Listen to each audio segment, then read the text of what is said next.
জীবনে কোনো বউকে দেখলাম না শাশুড়িকে ঠিক মতো খেতে দিছে। কি বলো, কে আবার কার শাশুড়িকে খেতে দিল না? তুমি তো এখন কিছুই বুঝবা না, কারণ তুমিও তো তাদের মধ্যে একজন। আমি? হ্যাঁ, তুমি আমার কি বল, আম্মুকে এটা কি খেতে দিছো? আম্মাকে কি খেতে দিছি মানে? তার জলজান্ত প্রমাণ তো আমার হাতে, আমি তো দেখতে পাচ্ছি। তুমি এটা আম্মুকে কি দিছো দেখো তো।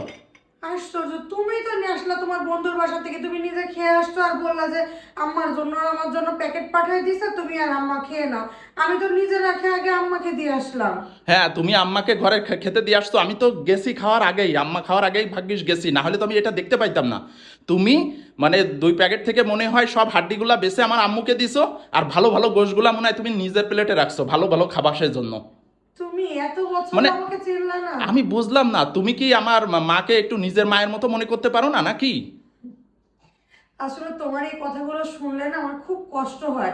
তুমি আমাকে সব সময় দেখো, তুমি আমাকে এত বছর ধরে চেনো, তোমার সংসার করতেছি তুমি, তারপরেও আমাকে নিয়ে এরকম কথা বলো কিভাবে বলো তো? কিন্তু তুমি তো তোমার বন্ধুর বাসা থেকে প্যাকেট দুটো এনে দিলে, দেওয়া মাত্র আমি গরম গরম আম্মুকে দিয়ে আসছি। হ্যাঁ, আম্মুর শরীর ভালো না, টেবিলে আসতে কষ্ট হবে, ঘরে পর্যন্ত আম্মাকে দিয়ে আসছি। আম্মা বয়স্ক মানুষ, খাইতেছিল, আমি গিয়ে দেখি প্লেটে সবগুলো হাড্ডি।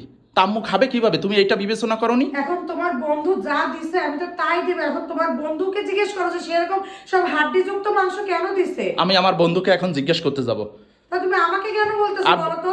আমি আম্মাকে এই যে বেশি করে ভাত দিয়ে যে আম্মাকে এইটা বলে আসছি, আপনার যতটুকু লাগে আপনি খান, বাকিটুকু রেখে দেন, আমি খেয়ে রাখবো যেটুকু বাকি থাকবে। আর নিজের জন্য দেখো তো কত কয়টা রাখছি। তুমি কতগুলো রাখছো সেটা বিষয় না, তুমি তো মনে হয় ভালো ভালো গোশগুলা রাখছো। আমার প্লেটে কি আদৌ কোনো গোশ আছে দেখো তো? প্রত্যেক প্যাকেটে মাত্র 2 পিস করে মাংস ছিল। এই দেখো, তার সেই 2 পিসের ভিতরে 1 পিস আমার শুধু এতটুকু হাড্ডি ছিল। আমি সবগুলা মাংস ধরে আমার প্লেটে দিয়ে দিছি। আর আমার প্লেটে দেখো তো একটাও মাংস আছে? আবার ভাতের ভিতরে লুকায় রাখোনি তো? এখনকার হায় রে বউয়েরা তো আবার মানুষ, যা করে। তুমি আমাকে এত অবিশ্বাস করো, মানে আমার ভাবতেই কষ্ট হয়। দেখো তো আমার ভাতের ভিতরে একটা মাংস তুমি পাবা? আমি আম্মা বয়স্ক মানুষ বলে যতগুলো মাংস ছিল আমি সব আম্মাকে দিয়ে আসছি। আর তুমি এখন আমাকে অবিশ্বাস করতেছো? ছি, আমি ভাতের ভিতরে মাংস লুকায় রাখবো? যেখানে আমি নিজে সবসময় ভালো ভালো খাবার সবসময় তোমার ছেলেকে আর তোমার মাকে খাওয়াই, নিজের পরাণকে কখনো ভালো খাবার দিই না। আর সেখানে আজকে তুমি আমাকে দোষারোপ করতেছো যে আমি আমার ভাতের ভিতরে মাংস লুকায় রাখছি।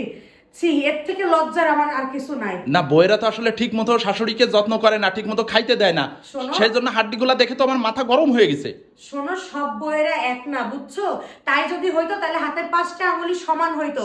তুমি ওই সিরিয়ালের বউ, আশেপাশের 8-10টা খারাপ বউদের দেখে নিজের ঘরের বউকে মিলাইতে যাও না।